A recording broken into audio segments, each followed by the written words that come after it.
Samsung's marketing is geared toward the kinds of people whose eyes glaze over the second they hear terms like QD-OLED panel, FreeSync Premium Pro, or USB power delivery, all of which are included on this monitor, and yet all of which are absent from its product page.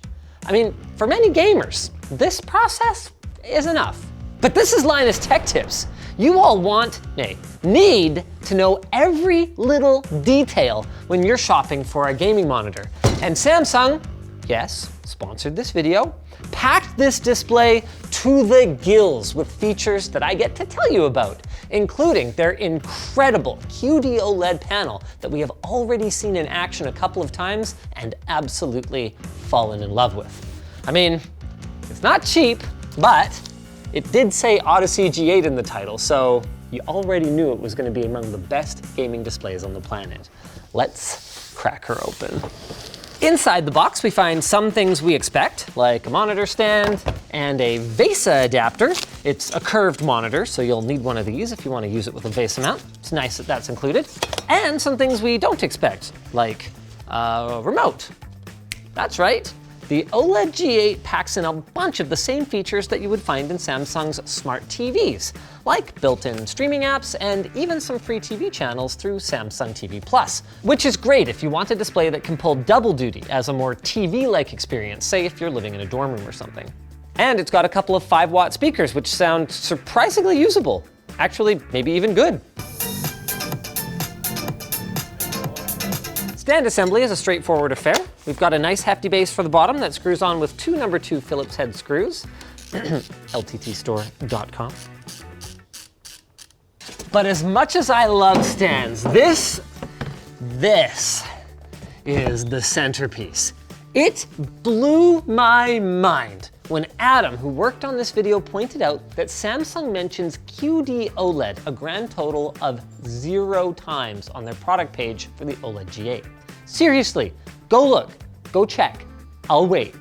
But they should, because this panel is based on the exact same technology as Samsung's S95B TV and is as close as you can get to 0 compromises.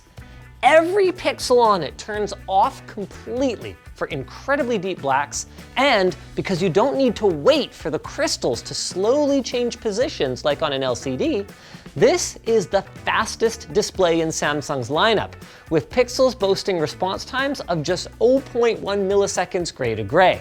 In practice, this results in virtually no blur to all 3440 by 1440 pixels, especially if you're running at the maximum 175 Hz refresh rate. None of that is what makes this so special though. Any OLED is going to be fast with deep blacks. QD-OLED uses a quantum dot layer to overcome traditional OLED's biggest shortcomings though, like subpar brightness and the potential for burn-in. It also significantly pumps up the color gamut for the best looking gaming that we've ever seen. We should probably have a game open. Let's get a game going here. What do you think? Should we mix it up and go with Doom Eternal? I don't have it installed on here. You bastard! How dare you? No, it is installed. Oh yes. Ba-bow! Got him! We have a much more detailed explanation in this video here, but the short version is that quantum dots are particles that get excited by one wavelength of light, then, with incredible efficiency, turn that into a different wavelength of light. So instead of RGB W subpixels that shine out in their respective colors, W is white to boost brightness at the expense of saturation, you get a single color of OLED panel that excites an RGB quantum dot layer in front of it. This allows that single color OLED panel behind it to wear out much more gracefully over time. Plouffe from our writing team, for example, has been gaming on his QD-OLED for 6 months already with no sign of burn-in whatsoever. And it does all of this while boosting brightness and improving color saturation thanks to the absence of that white subpixel. Of course, there's a lot more to a monitor than just the stand. Samsung included their Neo Quantum processor to help with a number of things, starting of course with, hey, Hey, cool, look at that. That's their upgraded core lighting module with CoreSync, and it helps with image optimization and powers the Tizen-based smart entertainment media and gaming hub that helps improve gaming scaling through the use of machine learning. Media and Gaming Center? On a monitor? That's right. Built right into the monitor is access to all your favorite streaming apps, including game streaming apps like GeForce Now and Xbox Game Pass Ultimate, so you can play a ton of amazing games without worrying about your power-hungry PC heating up your room. It also enables the OLED G8 to support AMD FreeSync Premium Pro, which gives you the benefits of variable refresh rate with HDR. So you get a great picture with strong resistance to tearing or to stuttering, even if your system is struggling to hold a steady 60 FPS frame rate. I know this is the older Horizon, but man, does this ever look so good. It's worth noting, by the way, that Doom Eternal can only run high refresh rate or HDR because the game doesn't support FreeSync Premium Pro. Horizon Zero Dawn, on the other hand, butter smooth with HDR. Man, is that ever gorgeous. Not the most ergonomic setup that I've created for myself here. This stand, by the way, supports height adjust as well as tilt. This also gives us a better look at the I/O, which is a little unusual on this monitor. It's got a mini DisplayPort 1.4, a micro HDMI 2.1, one USB-C port, and a USB-C port with power delivery. This last one is great because it can do up to 65 watts, meaning that you can use the monitor as an additional display with your laptop and charge your laptop while you're doing that for a one cable solution. This is great for students or, really anyone who wants to minimize cable clutter. Also perfect for watching movies in the dorm. The OLED G8 is going to be joining Samsung's monitor lineup alongside the Neo G8, which uses a mini LED backlight with a traditional LCD panel, which probably raises the question, why would you go with one over the other? Well, let me tell you, if you find that you're particularly sensitive to color fringing, like you would find on a QD-OLED today, or if you're in a room where you have no light control and it's super bright, the brighter picture of the Neo G8 could make it a better choice. But if you're pretty much anyone else, I would recommend sticking with the OLED G8. But in the future, the Neo might actually lose one of its only two advantages. Let's talk about color fringing. Because of the unique triangle subpixel layout of QD-OLED, sharp lines can render with distracting green and pink outlines. This is something that affects all QD-OLED panels, no matter which company is making the display. Now, for me, and actually almost everyone else we polled in the office, it's the kind of thing that I would forget within a week or two. Besides, my home PC is almost exclusively used for gaming, where you won't notice it at all. But for Adam, who worked on this video, it's a deal breaker. So what's the solution?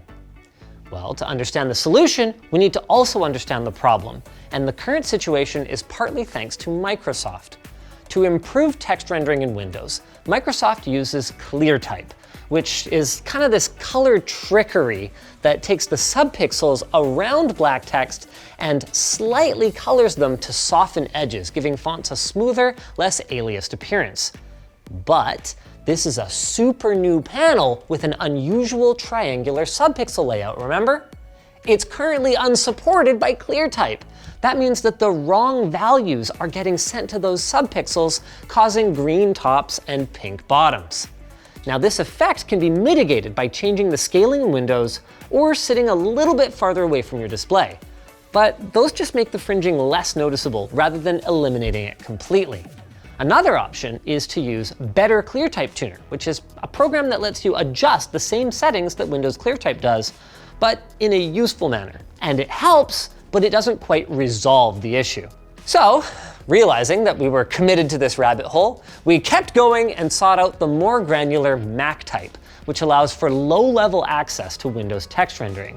With MacType, you can actually configure the exact coordinates of each subpixel to force Windows ClearType to properly smooth the text. And when it works, it looks amazing, which is great news because it means it's not a hardware problem. Like, you haven't seen text until you've seen the kind of contrast that you get with deep blacks like this.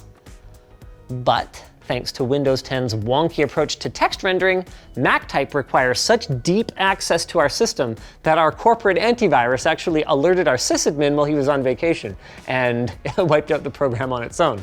Like, we're talking registry edits and more. It also ended up breaking a bunch of software. Now, it's possible that with more time, we could have made it run a bit smoother. But there's a catch. It doesn't even fix all the text on your system.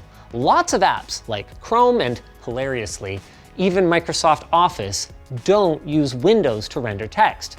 Rather, they'll use an alternative, like FreeType, which also doesn't support this new subpixel layout, meaning that even if the text in Windows looks crisp, it'll still be wonky pretty much everywhere else. So please, Microsoft, FreeType project, everyone, I'm begging you, support this new pixel layout. You'll find a link to the Odyssey OLED G8 in the video description. It's already amazing, and if I get my way, it's only gonna get better. If you guys like this video, why don't you check out the one where we sent James to a quantum dot factory to learn just what the heck they are and how they're made.